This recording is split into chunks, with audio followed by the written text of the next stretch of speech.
Hello दोस्तों, good morning, नमस्ते। आप सब कैसे हैं? आशा करते हैं कि आप सब बहुत अच्छे होंगे, मज़े में होंगे। आप सभी का बहुत बहुत स्वागत है हमारे न्यू ब्लॉग में।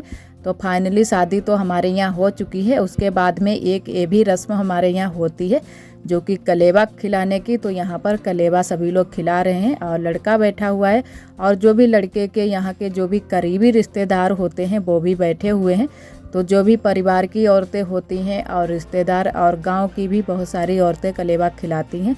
तो वही सारे लोग यहाँ पर कलेवा खिला रहे हैं और जो भी जिसको देना है तो वही सारी चीज़ें सभी लोग लेकर आ रहे थे। तो बहुत सारे लोगों ने बर्तन भी दिए थे, स्टील के भी बर्तन दिए थे और जो होते हैं कि ना फूल के बर्तन होते हैं, कांसे के बर्तन होते हैं।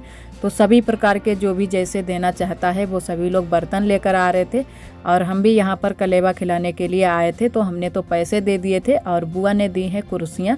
तो वो कुर्सी तो यहाँ पर नहीं ला सकते थे तो वो तो बाहर ही रख दी थी। तो हमने पैसे दे दिए थे और बहुत सारे लोगों ने पैसे भी दिए थे। तो जो भी जिसको देना था वो सारी चीज़ें देकर ही कलेवा खिला रहा था। और इधर उसके बाद में आ गए हैं घर पर और यहाँ पर बैठे हुए हैं मेहमान। तो इंतज़ार कर रहे हैं कि कब तक विदाई होगी, फिर हम निकलते हैं घर के लिए। तो सभी लोग तैयार होकर ही बैठे हैं क्योंकि घर भी जाना है। तो है ना कि जब भी शादी ब्याह जब भी होते हैं कि शादी ब्याह हुई नहीं कि सभी जो भी मेहमान होते हैं वो सभी लोग चले जाते हैं अपने अपने घर। तो एकदम से घर खाली हो जाता है। तो सभी मेहमान तैयार होकर बैठे हैं कि कितने टाइम विदाई हो जाए उसके बाद में निकलते हैं घर के लिए।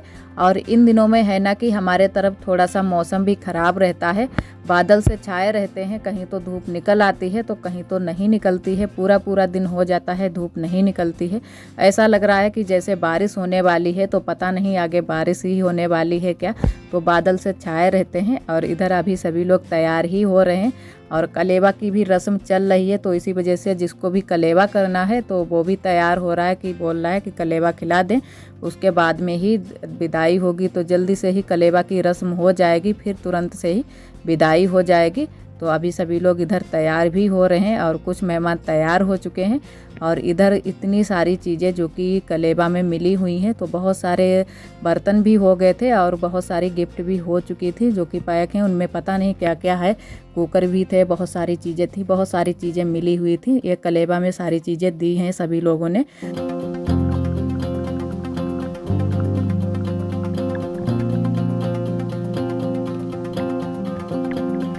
और अब विदाई का ही समय है। जो भी रस्में होनी थी वो सारी रस्में हो चुकी हैं। उसके बाद में यहीं पर सारे लोग बैठ गए हैं बरामदे में ही। यहीं पर दीदी की बिटिया भी बैठी हुई हैं। तो वही सारे लोग बातें कर रहे थे कि कुछ छूट तो नहीं गया है। वही सारे लोग याद करके रख रहे थे और इधर बस अब विदाई ही होने वाली है। तो सब कुछ करते हुए तो बहुत ही अच्छा लगता है, लेकिन एक यही नहीं करते हुए अच्छा लगता है। यहाँ पर जब भी कोई कितना भी हंस के विदा करे फिर भी रोना ही आता है।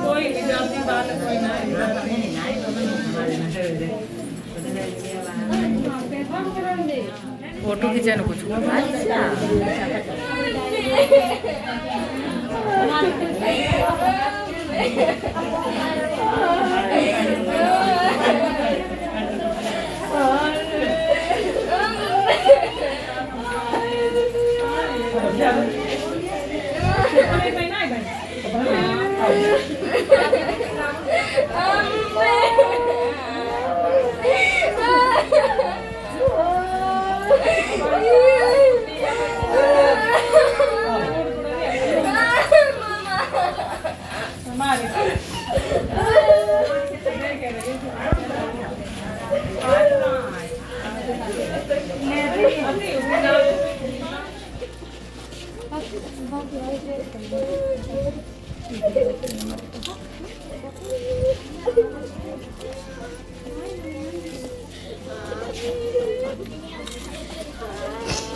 चलो चलो आरोही।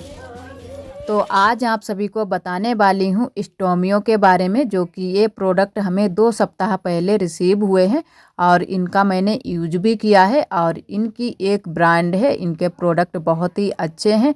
तो 2 सप्ताह से हम बराबर से इनका यूज कर रहे हैं और बहुत ही अच्छा रिजल्ट आया है। तब आप सभी के साथ में हम शेयर कर रहे हैं। ये 3 प्रोडक्ट हमें रिसीव हुए हैं और तीनों प्रोडक्ट केमिकल फ्री हैं, नेचुरल हैं और 2 हैं पाउडर इसमें और 1 है एलोवेरा जेल जो कि चेहरे के लिए भी है और हेयर के लिए भी है और 2 ये जो पाउडर दिए हैं ये सिर्फ हेयर के लिए ही हैं। जैसे कि हेयर में बहुत सारी प्रॉब्लम हो जाती हैं, हेयर का झड़ना, हेयर सफ़ेद होना, हेयर में डैंड्रफ, तो ये सारी प्रॉब्लम दूर करेगा और कैसे इसका यूज करना है वो भी आप सभी को बताएंगे। तो 2 इसमें हमको पाउडर रिसीव हुए हैं और 1 रिसीव हुआ है एलोवेरा जेल। तो इसको आप चेहरे पर भी लगा सकते हैं और हेयर पर भी लगा सकते हैं। तो आप सभी को दिखाते हैं कैसे इसका यूज करना है और कैसे हम घोल को इसको तैयार करेंगे।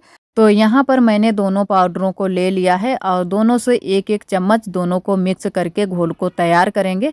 और यहाँ पर एक कटोरी ली है और नॉर्मल पानी लिया है, तो नॉर्मल पानी से ही हम घोल को बनाकर तैयार करेंगे। और ये प्रोडक्ट केमिकल फ्री है, नेचुरल है, इसको लगाने से कोई साइड इफेक्ट भी नहीं होगा और ये अमेजोन, फ्लिपकार्ट दोनों पर उपलब्ध हैं, वहाँ से आप परचेज कर सकते हैं। लिंक आपको डिस्क्रिप्शन बॉक्स में मिल जाएगा।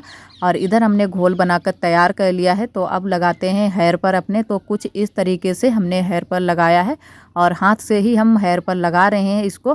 तो लगाने के बाद 30 मिनट तक हेयर को ऐसे ही छोड़ देना है। उसके बाद में नॉर्मल पानी से हेयर को अच्छे से धो लेना है। तो रिजल्ट आपके सामने है। कुछ इस तरीके से हमारे हेयर हो गए हैं, बहुत ही दिखने में अच्छे लग रहे हैं और सॉफ्ट।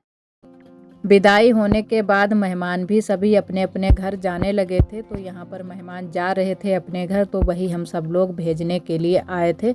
और सभी मेहमान चले जाते हैं, जब तक विदाई नहीं हुई तभी तक रुके रहे, उसके बाद में मेहमान चले गए थे। और ये है कि हाँ, कोई ख़ास मेहमान जो भी होता है वो रुक जाता है, क्योंकि काम भी बहुत सारे हो जाते हैं, तो काम संभलवाने के लिए रुक जाते हैं। तो 2-4 मेहमान रुक भी गए थे और उसके बाद में 3-4 बजे के टाइम सभी लोग गूँथ सिरवाने के लिए आए थे बगिया को। तो वैसे तो ये गूँथ सिरवाने वाली जो रस्म होती है ये तालाब पर की जाती है, लेकिन हमारे यहाँ यहीं पर बगिया में ही कर दी जाती है। तालाब बहुत दूरी पर है, तो इसी वजह से सभी लोग यहीं पर बगिया में ही आ गए थे। तो यहीं पर ये रस्म की जाएगी जो गूँथ सिरवाने की होती है। और वैसे लड़की की शादी होती है जब, तो बहुत ही जल्दी से ही ये रस्म हो जाती है। और लड़के की जब रस्म होती है गूँथ सिरवाने की तो काफ़ी टाइम लग जाता है। और जो भी चीज़ें वहाँ पर होती हैं मंडप के पास, वही सारी चीज़ें दीदी लेकर आई हैं। और यहाँ पर कुछ पूजा वूजा भी होती है, तो वही दीदी पूजा भी कर रही हैं। जो भी उबटन होता है और जो भी चीज़ें रखी होती हैं वो सारी चीज़ें दीदी यहाँ पर लेकर आ गई हैं। तो दीदी को कुछ तो जानकारी थी इनके बारे में कि कैसे क्या पूजा की जाती है, कुछ नहीं थी। तो वही जो बूढ़े बाढ़े हमारे होते हैं पहले के, बड़ी बड़ी अम्मा थी, वही सारी चीज़ें ये बता रही थी कि इस तरीके से पूजा करो, इस तरीके से। तो सभी लोग यहाँ पर इकट्ठा हो गए।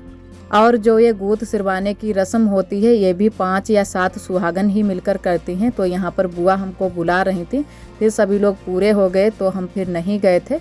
और ये वाली रस्म भी हो गई है। और उसके बाद में अभी कुछ थोड़ी देर नाच गाना भी होगा और पानी आनी भी खेला जाता है, लेकिन यहाँ पर थोड़ा सा ही पानी खेला गया था क्योंकि अभी थोड़ी थोड़ी ठंडी भी हो रही है। और इन दिनों में है ना कि तबीयत भी बहुत जल्दी से ही ख़राब हो जाती है। तो यहाँ पर थोड़े से जो भी सुहागन थी जिन्होंने ये रस्में की थी वही सारी लोग नाच रही हैं। तो यहाँ पर बुआ ने भी थोड़ा सा नाच दिया है।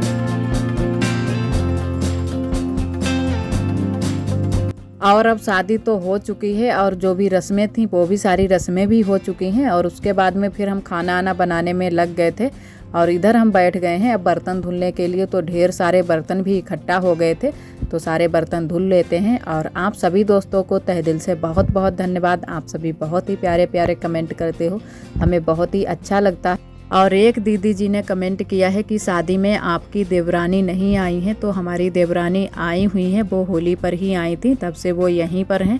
और दूसरी दीदी जी ने कमेंट किया है कि आपकी ये देवरानी रियल हैं। तो हाँ, यही हमारी देवरानी रियल हैं।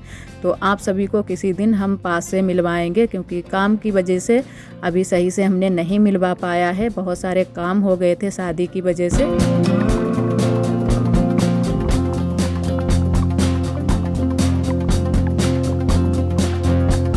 और इधर बर्तन भी सारे हमने मांज लिए हैं, तो अच्छे से धुल कर रख लेते हैं। कढ़ाई को भी अच्छे से हमने मांज कर और धुल कर रख दिया है। और बहुत सारे बर्तन भी इकट्ठा हो गए थे, जो भी थालियाँ थी वो पहले से ही हमने धुल कर रख दी थी। तो ये थोड़े से बर्तन बाकी रह गए थे, तो हमने कहा चलो इनको भी धुल कर रख देते हैं। और अभी हमारे यहाँ मेहमान भी हैं, हमारी दीदी जी अभी यहीं पर हैं, तो इसी वजह से बहुत सारे बर्तन भी इकट्ठा हो जाते हैं। और आज का ब्लॉग दोस्तों बस यहीं तक। आज का ब्लॉग हमारा कैसा लगा कमेंट में ज़रूर बताना।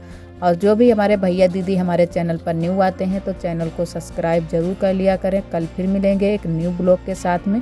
तब तक के लिए आप सभी दोस्तों को नमस्ते।